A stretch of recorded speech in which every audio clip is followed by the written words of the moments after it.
الحمد لله نحمده ونستعينه ونستغفره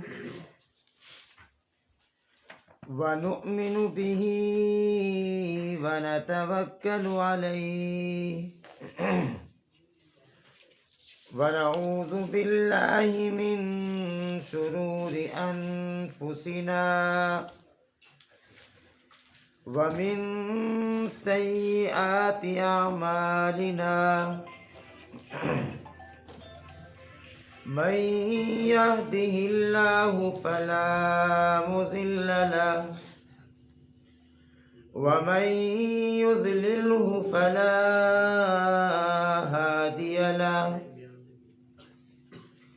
ونشهد أن لا إله إلا الله وحده لا شريك له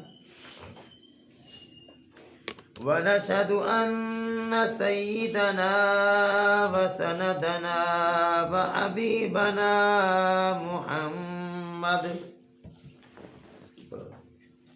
وحبيبنا محمدا عبده ورسوله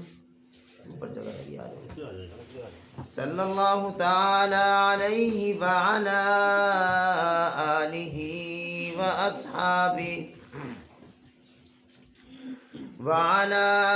آله وأصحابه وبارك وسلم تسليما كثيرا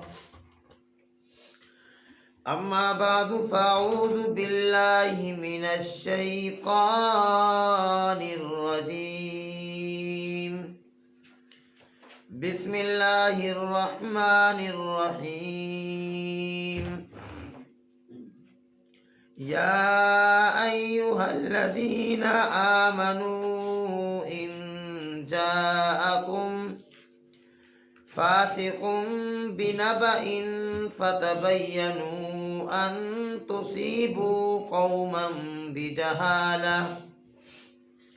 قوما بجهالة فتصبحوا على ما فعلتم نادمين وقال تعالى في مقام آخر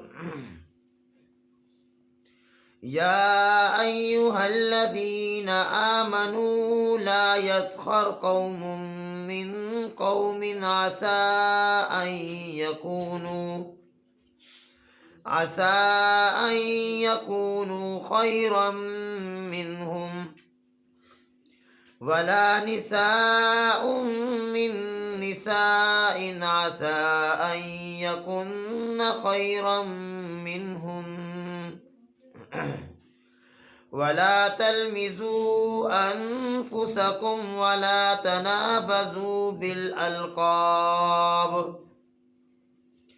بئس الاسم الفسوق بعد الإيمان ومن لم يتب فأولئك هم الظالمون وقال النبي صلى الله تعالى عليه وسلم إن المرأة إن صلت خمسها وصامت شهرها وحفظت فرجها وأطاعت زوجها فقيل لها ادخل الجنة من أي أبواب الجنة أو كما قال عليه الصلاة والسلام آمنت بالله صدق الله مولانا العلي العظيم وبلغنا رسوله النبي الكريم ونحن على ذلك لمن الشاهدين والشاكرين الحمد لله رب العالمين انتہائی واجب الاحترام میرے محترم دوستوں اور بزرگوں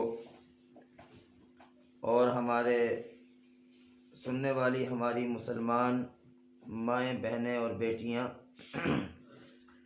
قرآن مقدس کی 26ویں پارے کی سورۃ الحجرات کی 2 آیتیں مبارکہ تلاوت کی ہیں۔ آپ علیہ الصلاۃ والسلام کے فرامین مبارکہ میں سے ایک حدیث مبارکہ عرض کی ہے، اللہ تعالی ہمیں دین حق کو سمجھنے کی اور اس پر عمل کرنے کی توفیق عطا فرمائے۔ پہلی گزارش تو یہ ہے، حدیث پاک میں آتا ہے کہ اگر کوئی انسان اللہ تعالیٰ کا دین سمجھنے کے لیے، کسی دین کی بات کو سمجھنے کے لیے اپنے گھر سے نکلتا ہے اور کہیں جاتا ہے، جانے کی وجہ سے اس کے پاؤں پر، کپڑوں پر، وجود پر دھول مٹی پڑتی ہے۔ انسان چلتا ہے نا تو مٹی دھول انسان کے کپڑوں پر، پاؤں پر، وجود پر پڑتی ہے، تو جہاں جہاں وہ مٹی جائے گی وہاں وہاں جہنم کی آگ اثر نہیں کرے گی۔ حدیث پاک میں آتا ہے، آپ علیہ الصلوۃ والسلام نے ارشاد فرمایا، جو آدمی دین سیکھنے کے لیے جائے، دین کو سمجھنے کے لیے جائے، اس کے لیے بلوں میں چونٹیاں، سمندر میں مچھلیاں اور فضا میں اڑتے ہوئے پرندے اس کے لیے مغفرت کی دعا کرتے ہیں۔ حدیث پاک میں آتا ہے، آپ علیہ الصلوۃ والسلام نے ارشاد فرمایا کہ جب انسان علم دین حاصل کرنے کے لیے جاتا ہے، دین کی کسی محفل میں شریک ہوتا ہے، کسی مجلس میں شریک ہوتا ہے، اس محفل کو اور اس مجلس کو اللہ کے فرشتے رحمت سے ڈھانپ لیتے ہیں، اور جب یہ فرشتے اللہ پاک کے پاس جاتے ہیں، اللہ پوچھتے ہیں کہ بتاؤ میرے بندوں کو کس حال میں پایا، میرے بندے کیا کر رہے تھے، تو فرشتے اللہ پاک کو جواب دیتے ہیں، اللہ پاک کو سب کچھ پتہ ہے، اللہ سے چھپا ہوا کچھ نہیں ہے، لیکن پھر بھی اللہ پوچھتے ہیں، اپنے بندوں کی محبت میں پوچھتے ہیں کہ میرے بندے کیا کر رہے تھے۔ فرشتے عرض کرتے ہیں کہ اللہ فلاں جگہ پر، فلاں گھر پر ایک محفل جمی ہوئی تھی، ایک مجلس جمی ہوئی تھی، درس قرآن کے نام پر کچھ دوست، کچھ مسلمان آپ کے بندے جمع ہوئے پڑے تھے۔ اللہ پوچھتے ہیں کیا مانگ رہے تھے؟ فرشتے عرض کرتے ہیں اللہ آپ سے آپ کی رضا مانگ رہے تھے، جنت کا سوال کر رہے تھے۔ اللہ فرماتے ہیں فرشتوں تم گواہ ہو جاؤ، میں نے ان کو اپنی رضا بھی دے دی اور جنت کا مستحق بھی بنا دیا۔ پھر پوچھتے ہیں کہ وہ کس چیز سے پناہ مانگ رہے تھے؟ فرشتے عرض کرتے ہیں کہ اللہ وہ آپ کی ناراضگی سے پناہ مانگ رہے تھے، جہنم سے پناہ مانگ رہے تھے۔ اللہ اپنے فرشتوں سے فرماتے ہیں فرشتوں تم گواہ ہو جاؤ، میں نے ان کو اپنی رضا کا پروانہ بھی دے دیا، میں نے ان کو اپنی ناراضگی سے پناہ بھی دے دی اور جہنم سے بھی پناہ دے دی۔ ایک مرتبہ نبی علیہ الصلوۃ والسلام مسجد نبوی میں تشریف لائے، 2 حلقے لگے ہوئے تھے، حلقے جس طرح ہم بیٹھے نا اسی طریقے سے 2 حلقے لگے ہوئے تھے، ایک طرف کچھ صحابہ کرام بیٹھے تھے اور دوسری طرف بھی کچھ صحابہ کرام بیٹھے تھے رضی اللہ تعالی عنہ۔ ایک طرف جو صحابہ کرام بیٹھے تھے وہ اللہ کا ذکر کر رہے تھے، اور دوسری طرف جو صحابہ کرام بیٹھے تھے وہ دین حاصل کر رہے تھے، دین سیکھ رہے تھے۔ رسول اکرم صلی اللہ علیہ وسلم ذاکرین کی محفل میں نہیں بیٹھے بلکہ علم حاصل اور دین حاصل کرنے والوں کی محفل میں بیٹھ گئے، حالانکہ وہ بھی اچھا کام کر رہے تھے۔ ایک اور بات سمجھیں، ایک عابد پوری رات عبادت کرتا رہے، عابد عبادت کرنے والا پوری رات عبادت کرتا رہے، اور دین حاصل کرنے والا پوری رات سوتا رہے، اس کا سونا اس کی عبادت سے افضل ہے۔ سمجھ آ رہی؟ علم کا، دین کا مقام بتا رہا ہوں، دین حاصل کرنے کا جو درجہ ہے نا، فضیلت ہے، وہ عرض کر رہا ہوں کہ وہ سوتا رہے، عالم علم حاصل کرنے والا، اور عابد پوری رات عبادت کرتا رہے، اس کی عبادت سے عالم کا سونا افضل ہے۔ شہید کے خون کا کوئی مول ہے، کوئی قیمت ہے؟ عالم جس سیاہی سے اپنا علم لکھتا ہے وہ سیاہی شہید کے خون سے افضل ہے۔ سمجھ آ رہی ہے؟ اس کی وجہ کیا ہے؟ آپ کہیں گے کہ یہ کیا بات ہوئی؟ بھائی علم ہوگا تو عبادت کا طریقہ پتہ چلے گا، کیا خیال ہے؟ علم ہوگا تو ذکر کا طریقہ پتہ چلے گا، علم ہوگا تو شہادت کی فضیلت پتہ چلے گی، شہادت کی فضیلت کے پیچھے علم ہے، ذکر کے پیچھے علم ہے، عبادت کے پیچھے علم ہے، ہر چیز کی بنیاد علم ہے۔ اسی لیے تو قرآن کہتا ہے کہ قل هل يستوي الذين يعلمون والذين لا يعلمون، کیا جاننے والے اور نہ جاننے والے، پڑھے لکھے لوگ دینی حوالے سے، پڑھے لکھے لوگ دین کو سمجھنے والے اور دین کو نہ سمجھنے والے، کیا یہ دونوں برابر ہو سکتے ہیں؟ نہیں۔ بھئی سمجھ آ رہی ہے؟ غزوہ بدر کے موقع پر 70 کافر مارے گئے، سمجھے؟ 70 کافر مارے گئے اور 70 کافر قیدی بن گئے۔ ان 70 کافروں میں کچھ پڑھے لکھے قیدی بھی تھے جو کچھ نہ کچھ لکھنا پڑھنا جانتے تھے۔ رسول اکرم صلی اللہ علیہ وسلم کے سامنے قیدیوں کو پیش کیا گیا۔ آپ علیہ الصلوۃ والسلام نے فرمایا کہ بھئی اتنا اتنا فدیہ دے دو، اتنا اتنا فدیہ مال فدیہ دے دو تم آزاد ہو جاؤ گے، اور اگر کسی کے پاس فدیہ نہیں ہے، میری بات سمجھے، تو وہ 10 صحابہ کرام کو لکھنا پڑھنا سکھا دے، آزاد ہو جائے گا۔ سمجھ آ گئی ہے؟ علم کی فضیلت، پیغمبر صلی اللہ علیہ وسلم نے علم کو اس قدر افضل اور اس قدر جو ہے نا فضیلت والا سمجھا کہ ان قیدیوں کو کہا کہ تم 10 صحابہ کرام کو پڑھنا لکھنا سکھا دو، تم آزاد ہو۔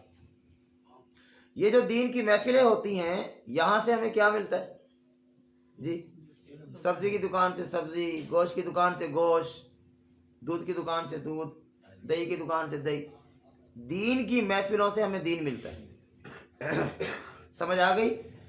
دین کی محفلوں سے ہمیں علم ملتا ہے، اور علم کا مقام میں نے عرض کر دیا۔ اس لیے اس طرح کی جو محفلیں ہیں، ان محفلوں میں شریک ہونا چاہیے، انتظار کرنا چاہیے۔ آج کیا تاریخ ہے؟ 15۔ ہر مہینے کی 15 تاریخ کو، اگر وہ جمعہ نہ ہوا، ہر مہینے کی 15 تاریخ کو اس گھر میں درس قرآن ہوا کرے گا۔ سمجھ آ رہی ہے؟ اب اگر میں یوں اعلان کر دوں ہر مہینے کی 15 تاریخ کو یہاں جو لوگ آئیں گے ان کو 1000 روپے ملا کرے گا، تو بھائی ارشاد صاحب ہر آدمی اس تاریخ کو یاد رکھے گا۔ ایسے ہی نا، ہر آدمی اس تاریخ کو یاد رکھے گا، الارم لگائے گا، موبائل پہ جو ہے نا اس کو نوٹ کرے گا کہ بھول نہ جاؤں۔ کیوں؟ 1000 روپے کی اہمیت ہے، سمجھو بھائی، 1000 روپے کی اہمیت ہے۔ لیکن اگر میں یہ عرض کر رہا ہوں کہ ہر مہینے کی 15 تاریخ کو یہاں درس قرآن ہوگا، تو بھائی ہم اس کو کیوں بھول جاتے ہیں؟ اس کی اہمیت نہیں ہے۔ بھائی سمجھ آ رہی ہے؟ اس کی اہمیت نہیں ہے۔ اور ایک آیت سیکھ لینا، سنو، ایک آیت سیکھ لینا، اس کی فضیلت پتہ ہے کیا ہے؟ 100 رکعت نماز نفل پڑھنے سے زیادہ فضیلت ہے ایک آیت کے سیکھ لینے کی۔ ہم رمضان میں 20 رکعت تراویح پڑھنی ہوتی ہے نا، تو ہم سے نہیں پڑھی جاتی، ٹھیک ہے، تھک رہے ہوتے ہیں، گھٹنے پکڑتے ہیں، 20 رکعت، اور ایک آیت کے سیکھ لینے کا جو ثواب ہے، جو اجر ہے، جو فضیلت ہے، وہ 100 رکعت نفل کے پڑھنے سے زیادہ ہے۔ ایک مسئلے کا سیکھ لینا 1000 رکعت نماز نفل کے پڑھنے سے زیادہ ہے، اس کا اجر ثواب، ایک مسئلہ سیکھ لینا۔ تو یہ تو فضائل والی محفل ہے، ہاں جی، یہ تو انعامات والی محفل ہے۔ ہم میں سے یہاں کوئی بھی کسی ذاتی مقصد کے لیے نہیں آیا، ہم سارے یہاں اللہ کے دین کو سننے کے لیے جمع ہوئے ہیں، دین کی بات کو سننے کے لیے جمع ہوئے ہیں۔ بھائی سمجھ آ رہی ہے؟ اس لیے یہ محفل نورانی ہے۔ یہ فرشتے نظر آ رہے ہیں؟ آ رہے ہیں؟ لیکن ہیں؟ یقین ہے؟ کندھوں پر جو فرشتے موجود ہیں بالکل ہیں، نظر آتے ہیں؟ نہیں، پھر بھی کہتے ہیں۔ تو اس محفل کو رحمت کے فرشتوں نے ڈھانپ لیا، ٹھیک ہے، نظر نہ آئے تو کوئی بات نہیں، یہ بھی تو نظر نہیں آ رہے۔ ہمارا یقین کیوں ہے کہ پیغمبر نے فرمایا، نبی علیہ الصلوۃ والسلام نے فرمایا، ہماری اس محفل کو فرشتوں نے ڈھانپا ہوا ہے، اور جو رات کے فرشتے ہیں وہ عصر کے ٹائم ان کی ڈیوٹی تبدیل ہوتی ہے، عصر کی نماز کے ٹائم ان کی ڈیوٹی تبدیل ہوتی ہے، اور جو دن کے فرشتے ہیں ان کی ڈیوٹی صبح فجر کی نماز کے ٹائم تبدیل ہوتی ہے۔ اب جب یہ رات کے فرشتے صبح اللہ کے حضور پیش ہوں گے رپورٹ دینے کے لیے، اللہ پوچھیں گے بتاؤ میرے بندوں کو کس حال میں پایا، تو وہ بتائیں گے اللہ رانا ندیم صاحب کے گھر، مجھے تو اسی کا نام آتا ہے اس لیے نام لے رہا ہوں، رانا ندیم صاحب کے گھر آپ کے بندے، مسلمان بندے، مسلمان بندیاں، مرد اور عورتیں بیٹھی تھی اور وہاں دین کی بات سن رہے تھے، دین کو سمجھ رہے تھے۔ تو چونکہ اللہ کے نبی نے فرمایا اللہ تعالیٰ اپنے فرشتوں سے پوچھیں گے کیا مانگ رہے تھے، تو ہم اللہ کی رضا کے لیے آئے ہیں، جنت کا مستحق بننے کے لیے آئے ہیں، تو فرشتے بتلائیں گے اللہ وہ جنت مانگتے تھے، اللہ وہ آپ کی رضا مانگتے تھے، اللہ فرمائیں گے میں نے دے دی، اللہ فرمائیں گے جنت دے دی۔ یقین ہے، کامل یقین، الحمدللہ ایمان ہے، کامل یقین ہے، یقین کے ساتھ اس بات کو سمجھیں اور اس بات کو دل میں جگہ دیں کہ صبح اللہ تعالیٰ ہمیں اپنی رضا بھی دیں گے، انشاءاللہ صبح جنت کا پروانہ بھی دیں گے، اپنی ناراضگی سے پناہ بھی دیں گے اور جہنم سے پناہ بھی دیں گے۔ سمجھ آ گئی بھائی؟ میں نے آیت پڑھی ہے، اللہ فرماتے ہیں یا ایھا الذین آمنوا ان جاءکم فاسق بنبأ، اے ایمان والو جب تمہارے پاس کوئی آدمی خبر لے کر آئے، کوئی آدمی خبر لے کر آئے تو کیا کرنا چاہیے؟ فتبینوا، اس کی تحقیق کرو، اس خبر کی تصدیق کرو کہ بھائی بندہ سچ بھی کہہ رہا ہے، صحیح کہہ رہا ہے، جھوٹ تو نہیں بول رہا، ادھر کی ادھر، ادھر کی ادھر تو نہیں کر رہا، تصدیق کرو، تحقیق کرو۔ کیوں؟ ان تصیبوا قوما بجہالۃ فتصبحوا علی ما فعلتم نادمین، ایسا نہ ہو کہ تم اس کی بات کو سن کر غصے میں آ کر کوئی ایسا قدم اٹھا لو، نادانی میں آ کر کوئی ایسا قدم اٹھا لو کہ بعد میں تمہیں اس قدم کے اٹھانے پر شرمندگی ہو، ندامت ہو، افسوس ہو۔ یہ قرآن پاک کی ایک آیت ہے۔ ہوتا کیا ہے، مرد حضرات بھی سماعت فرمائیں اور مستورات بھی سماعت فرمائیں، ایک آدمی آتا ہے یار وہ آپ کے بارے میں ایسے کہہ رہا تھا، فلاں آدمی آپ کے بارے میں ایسا کہہ رہا تھا، فلاں آدمی نے یہ کیا، فلاں آدمی نے یہ کیا، ہم اس کی بات کو سنتے ہیں، جلدی سے غصے میں اٹھتے ہیں، جذبات میں اٹھتے ہیں، جا کے گربان پکڑ لیتے ہیں، تو نے ایسے کہا ہے، دو چار گالی بھی دیتے ہیں، بدتمیزی بھی کرتے ہیں، دو چار مکے بھی لگا دیتے ہیں۔ بسا اوقات انسان انتہائی غصے میں آ کر کوئی غلط قدم بھی اٹھا لیتا ہے، ہاں جی، کوئی جانی نقصان بھی کر دیتا ہے۔ کیوں؟ اس لیے کہ اس آدمی نے اس خبر کو سنا ضرور، لیکن سننے کے بعد اس کی تصدیق نہیں کی کہ یار یہ بندہ سچ کہہ رہا ہے جھوٹ کہہ رہا ہے۔ گھر میں ایک عورت آتی ہے، یار تیری بہو تیرے بارے میں ایسی بات کر رہی تھی، عورت آ کر ساس کو بہو کے بارے میں غلط بات کہہ جاتی ہے، وہ تو ایسے کہہ رہی تھی، وہ تو تیری برائی کر رہی تھی، ہاں جی، بہو کے پاس گئی، تیری ساس تیرے بارے میں ایسے کہہ رہی تھی، نتیجہ کیا نکلتا ہے؟ ایک ہنستا بستا گھر اجڑ جاتا ہے۔ وہ جگہ جہاں محبتیں ہونی چاہیے تھی، جہاں ایک دوسرے کے لیے پیار ہونا چاہیے تھا، وہ گھر آپس کی غلط فہمیوں کی وجہ سے نفرتوں کا شکار ہو جاتا ہے۔ وہ گھر آپس کے اس طرح کے مسائل کی وجہ سے وہ گھر اس قدر نفرتوں کا اور اس قدر لڑائیوں کا، جھگڑوں کا وہ مرکز بن جاتا ہے کہ وہاں سکون نام کی کوئی چیز نہیں ہوتی۔ تو اس آیت مبارکہ میں اللہ رب العالمین نے کیا بات ارشاد فرمائی؟ یہ سبق ہے، قرآن ہمارے لیے ہے نا۔ ہم دیکھو میری بات سمجھو، ہم نماز، روزہ، زکوٰۃ، حج، بہت زیادہ ہمارا جو دیندار آدمی ہوتا ہے نا، بہت زیادہ جو پکا ٹھکا مسلمان ہو، وہ 5 ٹائم کا نمازی ہوگا، کوئی حج کر لے گا، زکوٰۃ دے دے گا، ہاں جی، کوئی مالدار ہوگا تو خراب، ہم کہیں گے جی پکا نمازی، پکا دیندار ہے۔ ارے بھائی یہ جو عبادات ہے نا، عبادات دین 4 حصوں پر ہے، عبادات، اخلاقیات، معاملات، معاشرت، 4 چیزوں کے مجموعے کا نام دین ہے۔ ہم ان میں سے ایک چیز کو، ایک حصے کو، نماز کو، روزے کو، زکوٰۃ کو، اس پر ہم تھوڑی بہت محنت کر رہے ہوتے ہیں، وہ بھی تھوڑی بہت، باقی جو دین 3 حصے دین ہے اس کو تو ہم نے چھوڑ دیا، بھلا دیا۔ اور قرآن 30 پاروں پر مشتمل ہے، 114 سورتوں پر مشتمل ہے، یہ ایک لمبی چوڑی کتاب ہے، اور یہ کس کے لیے ہے؟ میرے لیے، ہمارے لیے۔ ہم اس قرآن کو اپنائیں، اس قرآن میں جو احکامات موجود ہیں اس کو سمجھیں، اس پر عمل کرنے کی کوشش کریں، ہماری زندگی جنت بن جائے گی، جنت والا ماحول مل جائے گا ہمیں۔ تو تو اللہ یہاں کس بات کا حکم دے رہے ہیں؟ حضرت ولید بن عتبہ رضی اللہ تعالیٰ عنہ، رسول اللہ صلی اللہ علیہ وسلم نے نا ان کو زکوٰۃ لینے کے لیے بھیجا، ایک بستی میں بھیجا، جاؤ جا کے زکوٰۃ لے آؤ۔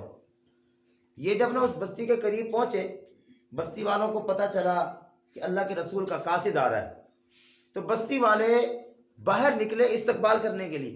سمجھو کیوں گئے؟ استقبال کرنے کے لیے۔ کون آ رہا ہے؟ اللہ کے نبی کا قاصد، اللہ کے نبی کا نمائندہ۔ بڑی محبت تھی۔ انہوں نے جب دیکھا کہ سارے بستی والے باہر نکل کے کھڑے ہیں، ان کے دل میں یہ آیا کہ یہ تو مجھ پر حملہ کرنا چاہتے ہیں۔ سمجھو اس آیت کے اللہ پاک نے یہ آیت کیوں نازل کی؟ انہوں نے یہ سمجھا کہ یہ بستی والے مجھ پر حملہ کرنا چاہتے ہیں، مجھے مارنا چاہتے ہیں۔ ان بستی والوں کے ساتھ ان کا نا پہلے، بہت پہلے نا کوئی اختلاف تھا۔ انہوں نے سمجھا کہ یہ مجھ سے اس کا بدلہ لینا چاہتے ہیں، فوراً واپس گئے اور رسول اکرم صلی اللہ علیہ وسلم کو جا کر خبر دی کہ اللہ کے نبی انہوں نے تو زکوٰۃ دینے سے انکار کر دیا، وہ تو مجھ پر حملہ کرنے لگے تھے۔ سمجھنا، اللہ کے نبی صلی اللہ علیہ وسلم نے خالد بن ولید رضی اللہ تعالیٰ عنہ کو فرمایا لشکر لے جاؤ، جا کر ذرا صورتحال دیکھو ہوا کیا ہے، جو یہ کہہ رہے ہیں ایسے ہی ہوا ہے یا کوئی اور بات ہے۔ حضرت خالد بن ولید رضی اللہ تعالیٰ عنہ لشکر لے کر گئے، بستی پہنچے، بستی والوں سے پوچھا بھئی کیا ماجرا تھا؟ انہوں نے کہا جی کچھ نہیں، بھئی وہ تو کہتے آپ حملہ کرنے لگے تھے۔ انہوں نے کہا جی حملہ کہاں، ہم تو استقبال کے لیے نکلے تھے کہ اللہ کے نبی کا قاصد آ رہا ہے۔ ٹھیک ہے، اس موقع پر اللہ پاک نے یہ آیت نازل فرمائی کہ کسی بھی آدمی کی خبر کی پہلے تحقیق کرو۔ اب اگر اللہ کے نبی صلی اللہ علیہ وسلم حکم فرما دیتے خالد بن ولید رضی اللہ تعالیٰ عنہ کو کہ جا کر جہاد کرو، جنگ کرو، اور خالد بن ولید رضی اللہ تعالیٰ عنہ لشکر لے کر جاتے اور بستی پر جا کر حملہ کرتے، بتائیں کتنا شدید نقصان ہوتا۔ سمجھ آ رہی ہے؟ ایک آدمی کی خبر دینے کی بنیاد پر اگر پیغمبر تحقیق نہ کرواتے کتنا نقصان ہوتا۔ اللہ نے قرآن کی آیت نازل فرمائی اور قیامت تک کے لیے ایک اصول بیان فرما دیا کہ تمہارے پاس کوئی مرد آئے، کوئی عورت آئے، کسی بھی چیز کی خبر دے، تم اس خبر پر یقین کرنے سے پہلے اس کی تحقیق کرو۔ اگر تحقیق کے بعد بھی وہ خبر اسی طرح ہو پھر ٹھیک ہے، جو مناسب تم فیصلہ کرنا چاہو کرو، لیکن اگر وہ خبر جھوٹی ہو تو اس پر عمل نہ کرو۔ ایسا نہ ہو کہ بعد میں شرمندگی ہو۔ میری مائیں، میری بہنیں یہ بات سن رہی ہیں، ہمارے ہاں بہت زیادہ یہ رواج ہوتا ہے، جہاں دو عورتیں بیٹھی ہیں تیسری کی برائی ہو رہی ہے، جہاں تین بیٹھی ہیں چوتھے کی برائی ہو رہی ہے۔ اللہ کے نبی صلی اللہ علیہ وسلم ایک مرتبہ ایک باغ سے نکلے، دو قبروں سے گزرے، دیکھا دونوں قبروں سے عذاب کی آواز آ رہی ہے۔ سمجھو رسول اللہ صلی اللہ علیہ وسلم نے فرمایا ان دونوں قبر والوں کو عذاب ہو رہا ہے، لیکن عذاب کسی بڑی وجہ سے نہیں ہو رہا، بڑی ہلکی سی بات ہے اس کی وجہ سے عذاب ہو رہا ہے۔ فرمایا ایک کو تو عذاب اس لیے ہو رہا ہے کہ یہ پیشاب سے نہیں بچتا تھا۔ جو لوگ جانور پالتے ہیں ان کے لیے جانور کے پیشاب سے اپنے کپڑے اور اپنے جسم کو بچانا چاہیے۔ مستورات سنیں، جو مستورات ان کے چھوٹے بچے ہیں وہ بچے پیشاب کر دیتے ہیں، خیال نہیں کرتی، انہی پیشاب والے کپڑوں میں پھر رہی ہوتی ہیں۔ بچوں کو بھی پیشاب والے کپڑوں میں نہیں رہنا چاہیے، یہ ناپاک چیز کا نا انسان کے اوپر اثر پڑتا ہے۔ تو لیکن چلو وہ بچہ ہے، کوئی آدھا گھنٹہ، کوئی 15-20 منٹ، چلو کوئی نہیں، لیکن ماں کو تو، خاتون کو تو بالکل بھی ناپاک کپڑوں میں نہیں رہنا چاہیے۔ جتنی جلدی ممکن ہو سکے اس پیشاب والے کپڑوں سے اپنے آپ کو محفوظ کرے، اور اگر وجود پر بھی پیشاب لگ گیا تو اس کو بھی دھوئے۔ دو صورتیں ہو گئی۔ اور تیسری صورت یہ ہے کہ ہم جب باتھ روم میں پیشاب کرنے کے لیے جاتے ہیں، واش روم میں پیشاب کرنے کے لیے جاتے ہیں، تو وہاں بھی ہم پیشاب کی چھینٹوں سے اپنے آپ کو بچائیں۔ سستی کرتے ہیں، بس اوقات چھینٹے کپڑوں کو لگ جاتے ہیں، وجود کو لگ جاتے ہیں، کپڑے بھی ناپاک، وجود بھی ناپاک۔ اور ایک اور بات بھی سمجھیں، چھوٹے بچوں کو جب ان کی عمر اتنی ہو جائے کہ وہ خود بیت الخلاء میں جا کر پیشاب وغیرہ کر سکتے ہوں، ان کی عادت ڈالیں، بیت الخلاء میں جانے کا طریقہ، آنے کا طریقہ، استنجے کا ان کو کہیں۔ ہم اس چیز کو نوٹ کر رہے ہوتے ہیں، ہمارے یہاں مسجد میں کوئی 80-90-100 بچہ پڑھتا ہے، ان میں سے بہت سارے بچے بھاگے جائیں گے بیت الخلاء میں، جوتا بھی نہیں پہنتے، بس ہوگا جوتا بھی نہیں پہنتے۔ اب یہی عادت گھر میں ہوگی تو مسجد میں نظر آ رہی ہے نا، بھاگے گئے پیشاب کیے، یہ واپس آ رہے ہیں سیدھا مسجد میں۔ اب یہ عادت تو بھائی گھر میں ڈالنی ہے، ماؤں نے ڈالنی ہے، ہاں جی، گھر کے ذمہ داروں نے ڈالنی ہے۔ تو اللہ کے نبی نے فرمایا کہ پیشاب سے نہ بچنے کی وجہ سے اس کو عذاب ہو رہا ہے۔ اور دوسرے کو کیوں عذاب ہو رہا ہے؟ چغل خوری کی وجہ سے۔ چغل خوری، ہم اس چغل خوری کو گناہ نہیں سمجھتے، حالانکہ چغل خوری کی وجہ سے اس کو عذاب ہو رہا ہے، اور پیغمبر فرما رہے ہیں چغل خوری کس کو کہتے ہیں؟ ادھر کی ادھر پہنچا دی، ادھر کی ادھر پہنچا دی، ایک سچ کے ساتھ 3 جھوٹ لگا دیے، 2 عورتیں بیٹھی ہوئی ہیں، ایک گھر میں ایک بات ہوئی، وہاں سے نکلیں گے دوسرے میں، تیسرے میں، چوتھے میں، 5ویں میں، حتیٰ کہ پورے محلے میں وہ بات پھیل گئی۔ اب ایک گھر سے جب دوسرے گھر نکلے گی 2 باتیں اور بڑھ جائیں گی، تیسرے گھر میں 2 اور بڑھ جائیں گی، وہ جب 10ویں گھر میں پہنچے گی تو 20 باتیں ساتھ اور چل رہی ہوں گی۔ پیغمبر نے فرمایا کہ اس کی وجہ سے عذاب ہوتا ہے۔ تو حدیث پاک میں آتا ہے ایک آدمی کے جھوٹا ہونے کے لیے یہ بات کافی ہے کہ وہ کسی کی بات کو سنے اور بغیر تحقیق کے آگے نقل کر دے، آگے پہنچا دے۔ اس لیے اس آیت کا جو سبق ہے، اس آیت سے جو ہمیں سبق ملتا ہے، پیغام ملتا ہے، وہ یہ ہے اس بات کو پلے باندھ لیں۔ آئندہ کے بعد کوئی آدمی بھی ہمیں کسی کے بارے میں کوئی بات کہے، پہلے نمبر تو اس کو یہ بات کہیں کہ بھائی اس نے کہا ہے نا، مجھے کہا ہے، تم اپنا کام کرو۔ پہلے نمبر پر تم اس کو یہ بات کہیں، کوئی خاتون آتی ہے، کوئی مرد آتا ہے، بھائی وہ تمہارے بارے میں یہ کہہ رہا تھا، یار وہ کہہ رہا تھا نا، مجھے کہہ رہا تھا، تم اپنا کام کرو، تمہیں کیا ہے؟ 2-4 دفعہ جب اس طرح اس آدمی کو یا اس عورت کو ہم کہیں گے تو وہ پھر دوبارہ آپ کے پاس نہیں آئے گی۔ لیکن چلو اگر کسی نے آ کر آپ کو کچھ بتا بھی دیا ہے تو بجائے یہ کہ ہم فوری طور پر اس کی بات کو سن کر اس پر رد عمل دیں، ہم کوئی اس کو جواب دیں، ہم پہلے خبر کی تحقیق کر لیں، جیسا کہ میں نے یہ واقعہ عرض کیا۔ اور دوسری آیت مبارکہ اللہ تعالیٰ فرماتے ہیں یا ایھا الذین آمنوا، اے ایمان والو، لا یسخر قوم من قوم، کوئی مرد کسی مرد کو تانا نہ دے، کوئی عورت کسی عورت کو تانا نہ دے، کوئی مرد کسی مرد نے کسی مرد کا کوئی عیب دیکھا۔ انسان کے اندر تو بے شمار برائیاں ہیں، کتنے زیادہ عیب ہیں، ہر انسان کے اندر ہے، مجھ میں کچھ ہوں گے، آپ میں کچھ ہوں گے، کون ہے جو عیبوں سے پاک ہے؟ وہ تو انبیاء کی ذات ہوتی ہے جو عیبوں سے پاک ہے، وہ اللہ کی ذات ہے جو عیبوں سے پاک ہے۔ انسان کے اندر تو گناہ ہوتے ہیں۔ اب ایک مرد نے ایک مرد کا عیب دیکھ لیا، ایک عورت نے ایک عورت کا عیب دیکھ لیا، اب وہ اس عیب کو لوگوں کو بتاتی پھر رہی ہے، فلاں عورت یہ کر رہی تھی، فلاں مرد یہ کر رہا تھا۔ اللہ فرماتے ہیں یہ کام نہ کرو، اور فرمایا کہ ممکن ہے، سمجھو، ممکن ہے کہ جس کو تم کسی گناہ کی وجہ سے حقیر سمجھ رہے ہو، جس کو تم کسی گناہ کی وجہ سے حقیر سمجھ رہے ہو، وہ اللہ کی نظر میں تم سے بہتر ہو۔ سمجھ رہے ہو بھائی؟ جس کو تم کسی گناہ کی وجہ سے حقیر سمجھ رہے ہو، اللہ کی نظر میں وہ تم سے بہتر ہو۔ اس لیے کسی بھی عیب کی وجہ سے، کسی گناہ کی وجہ سے کسی مسلمان کو حقیر نہیں سمجھنا چاہیے۔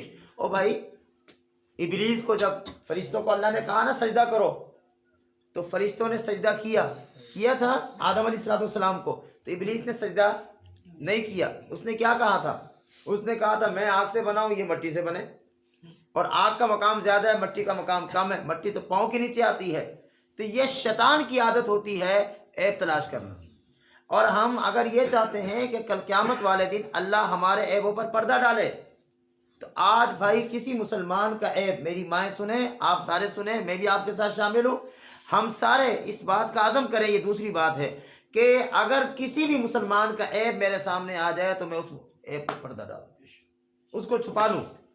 اگر اصلاح کی جا سکتی ہے تو اس کو تنہائی میں بٹھا کر سمجھاؤں، بھائی ایسا نہ کریں، ایسا کریں، ٹھیک ہے۔ لیکن اگر اصلاح نہیں کی جا سکتی تو آپ اس کے عیب پر پردہ ڈالیں، اس کے عیب کو چھپا لیں، اس کے عیب کو لوگوں کے سامنے بیان نہ کریں۔ اور آگے فرمایا وَلَا تَلْمِزُوا أَنفُسَكُمْ، نہ کسی کو تانا دو۔ ہاں جی، تانا دینے کی اجازت نہیں ہے۔ کسی انسان سے غلطی ہو گئی، اب اس کو تانا دے رہے۔ تانا دینے سے کیا ہوگا؟ ہاں جی، تانا دینے سے کیا ہوگا؟ جس آدمی کو تانا دیا جائے گا، میری بات سمجھیں، اللہ تعالیٰ اس انسان کو اس گناہ سے بچائیں گے اور اس کو اس گناہ میں مبتلا کر دیں گے۔ سمجھ آ رہی ہے؟ ایک آدمی نے چوری کی، کر لیتا ہے انسان، اب ہم نے کہا چور، ہم نے اس کو چور جو کہہ دیا، تانا جو دے دیا، ٹھیک ہے، چونکہ جب ہم کسی کو تانا دیتے ہیں نا تو اس کو ہم حقیر سمجھتے ہیں، تانا دینے والا دوسرے کو حقیر سمجھتا ہے اور اپنے آپ کو کچھ سمجھ رہا ہوتا ہے۔ اللہ اس کی سزا یہ دیں گے، اس چور کو اللہ چوری سے بچائیں گے اور تمہیں تانا دینے کی وجہ سے چوری میں مبتلا کر دیں گے۔ اس لیے تیسری بات، آج کے سبق کی درس کی تیسری بات، کہ کسی کو تانا نہیں دینا چاہیے۔ اور فرمایا ولا تنابزوا بالالقاب، بڑی عجیب سی بات ہے کہ ایک دوسرے کو برے ناموں سے نہ پکارو. ہاں جی، کسی کا نام ہو فاطمہ، ہم کیا کہتے ہیں؟ اور فاتو، ہنسنے والی بات نہیں ہے. کتنا عظیم نام ہے یہ. امی جان امی فاطمہ رضی اللہ تعالیٰ عنہ، نبی علیہ الصلوۃ والسلام کی لخت جگر، کتنا عظیم نام ہے. ہم کہتے ہیں فاتو. حق نواز نام ہے، اور حقو ہوتا ہے نا ہمارے ہاں، بالکل ہوتا ہے. اللہ منع فرما رہے ہیں. سمجھ آ گئی ہے؟ اور بے شمار مثالیں کئی ساری دی جا سکتی ہیں. کسی کے نام کو بگاڑ کر غلط انداز سے اس کے نام کو نہ لو، اللہ منع فرما رہے ہیں. جو نام ہے پورا نام اس کو پورے نام سے پکارو. اگر ہم نام تبدیل کریں گے تو نام کے تبدیل ہونے کی وجہ سے معنی بدلے گا، اور معنی بدلنے کی وجہ سے ہم گناہگار ہو جائیں گے. سمجھ آ گئی؟ فاطمہ کا معنی اور ہے، اور فاتو تو کوئی معنی ہی نہیں رکھتا. حق نواز کا معنی اور ہے، اور حق کو تو کوئی معنی ہی نہیں رکھتا. اللہ منع فرما رہے ہیں کہ ایک دوسرے مسلمان بھائیوں کو برے ناموں سے، برے القابات سے مت پکارو. اور فرمایا کہ وَمَن لَّمْ يَتُبْ فَأُولَٰئِكَ هُمُ الظَّالِمُونَ، اگر تم نے ان گناہوں سے توبہ نہ کی تو تم ظالم ہو جاؤ گے، اور ظالم کل قیامت والے دن کامیاب نہیں ہوگا. اگر ہم سے اس طرح کے گناہ ہوئے ہیں، ہم نے کسی کی غیبت کی ہے، کسی پہ الزام لگایا ہے، کسی پہ تہمت لگائی ہے، ہاں جی، کسی کو تانا دیا ہے، کسی کے نام کو ہم نے بگاڑا ہے، یا کسی نے ہمیں کوئی خبر دی اور ہم نے بغیر تحقیق کیے اگلے کو جو ہے نا دو چار سنا دی، گالی دے دی، جا کر کوئی اس کا زیادتی ظلم، ہم نے اگر کوئی اس طرح کا کام کیا، اسی محفل میں بیٹھ کے اللہ سے توبہ کریں، یا اللہ غلطی ہو گئی معاف کر دے، اللہ معاف فرما دے. اور آخر میں فرمایا یا ایھا الذین آمنوا اجتنبوا کثیرا من الظن، اے ایمان والو، بہت سے گمان، انسان اندازے لگاتا ہے نا، بہت سے گمان وہ صرف گمان ہوتے ہیں، اور بہت سے گمان گناہ ہوتے ہیں. میں مثال دے رہا ہوں، سمجھانے کے لیے دے رہا ہوں. دو لڑکے اور لڑکا لڑکی گلی میں جا رہے ہوں، ایک گمان یہ ہے بھائی یہ بھائی بہن ہوں گے، اچھا گمان ہے نا. ایک گمان یہ ہے کہ بھائی میاں بیوی ہوں گے، اچھا گمان ہے. اور ایک گمان یہ بھی ہو سکتا ہے کہ پتہ نہیں کوئی اجنبی ہوں گے، ایویں پھر رہے ہیں گلی میں، یہ بھی گمان ہے. یہ غلط گمان ہے. اس طرح کے گمان پر اگر غلط ہوا میری پکڑ ہوگی، مجھ سے پوچھا جائے گا ہاں بھائی تم نے یہ گمان کیوں بنایا.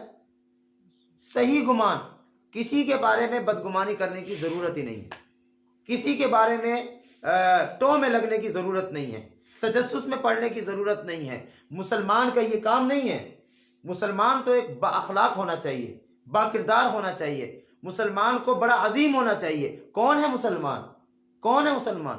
مسلمان وہ ہے کہ جس کی ذات سے دوسرا مسلمان بھائی، جس کی زبان سے دوسرا مسلمان بھائی، جس کے ہاتھ سے دوسرا مسلمان بھائی محفوظ ہو. مسلمان تو وہ ہے. یہ کیسا مسلمان ہے؟ اس کو تکلیف دی، اس کو تکلیف دی، اس کو گالی دی، اس کو گالی دی، اس کو برا کہا، اس کو نقصان پہنچایا، یہ تو مسلمان نہیں ہے. یہ تو مسلمان کی شان ہی نہیں ہے.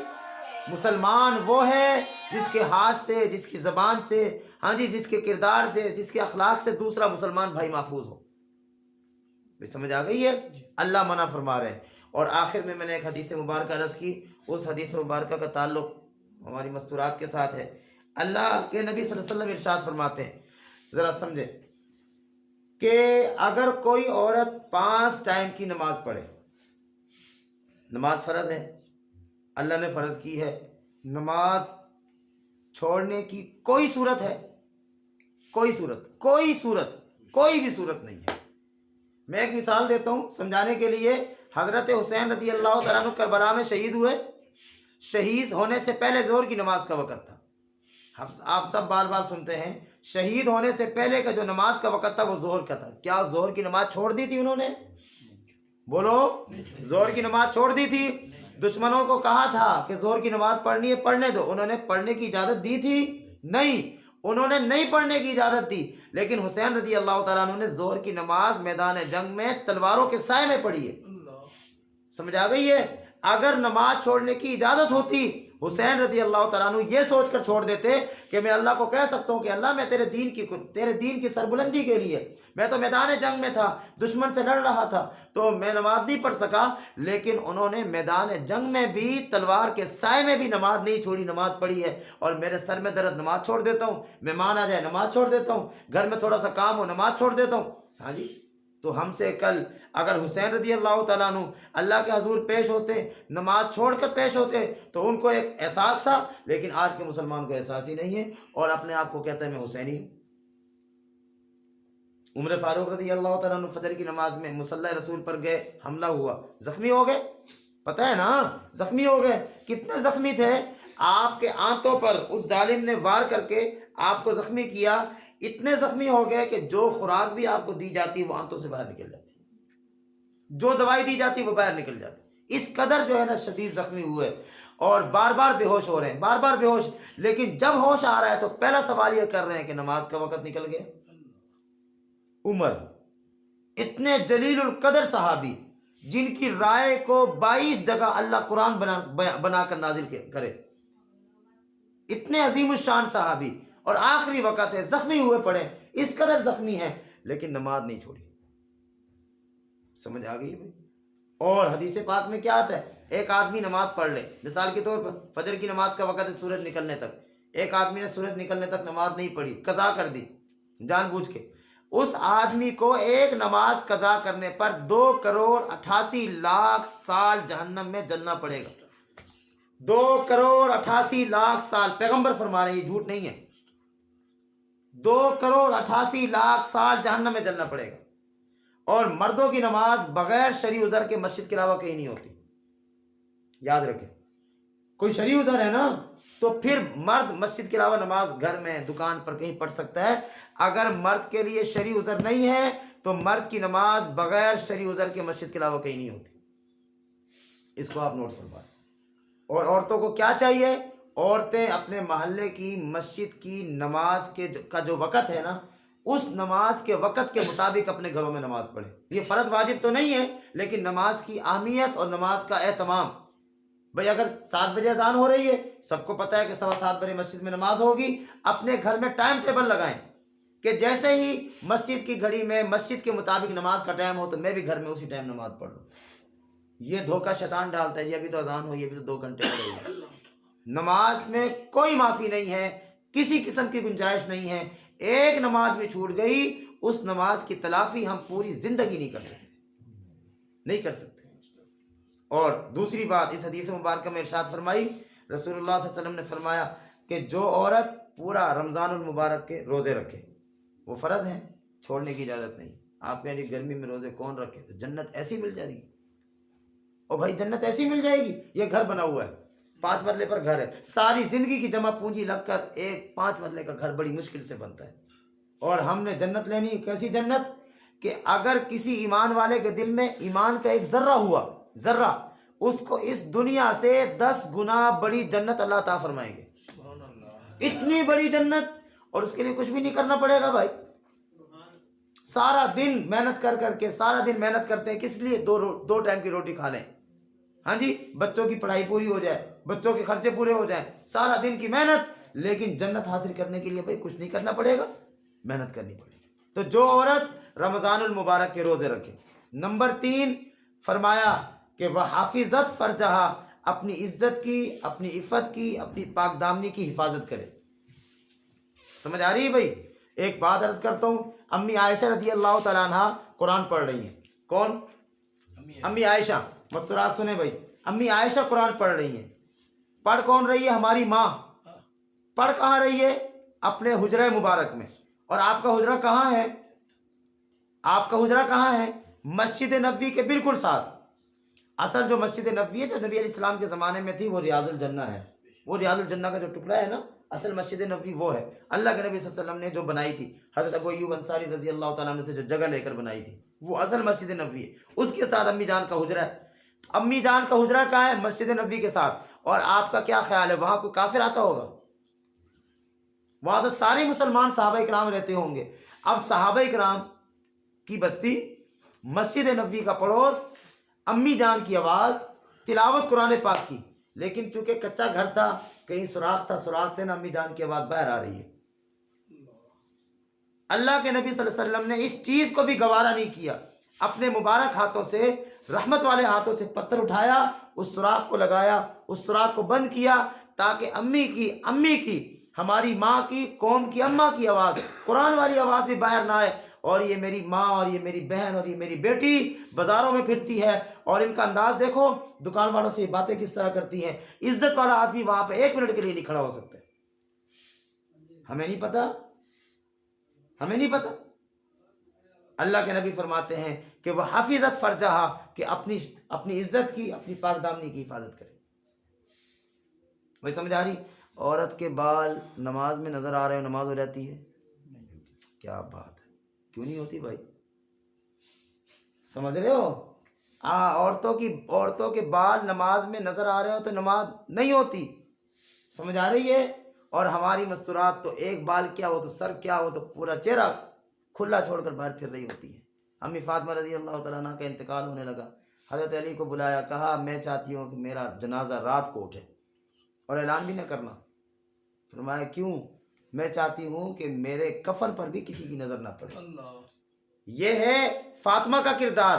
اور ہم فاطمہ کا نام لینے والی ہماری مائیں، بہنیں، بیٹیاں ذرا دیکھیں کہ ہم محمد رسول اللہ، اور جنت کس کی جاگیر ہے؟ فاطمہ کی۔ جنت کس کی جاگیر ہے؟ حضرات حسنین کریمین کی۔ بھائی جنت کی عورتوں کی سردار فاطمہ نہیں؟ تو سردار کے بغیر کوئی جنت میں جائے گا؟ جنت کے نوجوانوں کے سردار حضرات حسنین کریمین نہیں؟ تو جب ہمارا کردار ہی فاطمہ والا نہیں ہوگا تو فاطمہ ہمیں جنت میں جانے دے گی؟ اس لیے ہماری مائیں، بہنیں، بیٹیاں سنیں، اپنے آپ کو فاطمہ والے کردار میں ڈھالیں۔ باتیں تو ہوتی رہتی ہیں، اصل تو عمل ہے۔ اور چوتھی چیز ارشاد فرمایا کہ وَأَطَاعَتْ زَوْجَهَا، اپنے شوہر کی جائز کاموں میں اطاعت کرے۔ جو عورت یہ 4 کام کر لے، پیغمبر فرما رہے ہیں، نمبر 1 5 ٹائم کی نماز پڑھے، نمبر 2 رمضان کے روزے رکھے، نمبر 3 اپنی عزت کی، پاک دامنی کی حفاظت کرے، نمبر 4 جائز کاموں میں اپنے شوہر کی اطاعت کرے، کل قیامت والے دن اس کو کہا جائے گا، فقیل لہا، اس کو کہا جائے گا ادخلوا الجنت من ای ابواب الجنہ، کہ تم جنت کے جس دروازے سے چاہو جنت میں داخل ہو جاؤ۔ اس عورت کو کہا جائے گا جنت کے 8 دروازے ہیں، 8 دروازوں میں سے جس دروازے سے چاہو تم جنت میں داخل ہو جاؤ، تمہیں جنت میں داخل ہونے سے کوئی نہیں روکے گا، صرف 4 کام کر لیں۔